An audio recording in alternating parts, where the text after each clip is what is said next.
اس میں رب کریم نے جانوروں کی پیدائش کا ذکر فرمایا، اور آپ دیکھیے یہ جو حلال جانوروں میں جو سب سے زیادہ استعمال ہوتے ہیں کمال کے، یہ 4 جانور ہیں۔ کون کون سے؟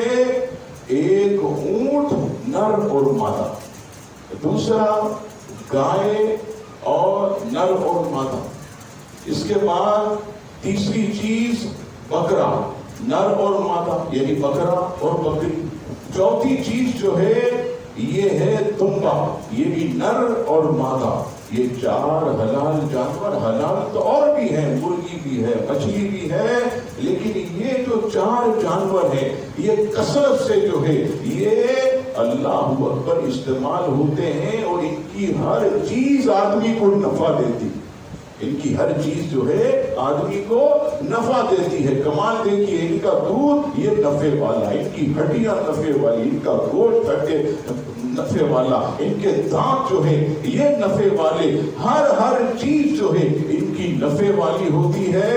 اور اللہ اکبر دیکھیے، صرف آپ پاکستان کی طرف دیکھیے، ابھی عید الاضحیٰ تشریف لے گئی، کمال کی بات آپ دیکھیے، میری معلومات کے مطابق لاکھوں جانور جو ہے وہ ذبح کیا گیا، لاکھوں اونٹ، لاکھوں بکرے، لاکھوں گائے، بیل، دمبے، اللہ اکبر۔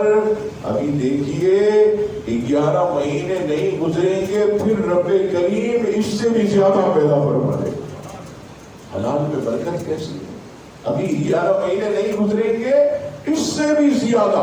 آپ خود کہتے ہیں پچھلے سال منڈی میں گئے تو جانور کم تھے، اس سال تو بڑا مال آیا، اس سال تو بڑا مال آیا۔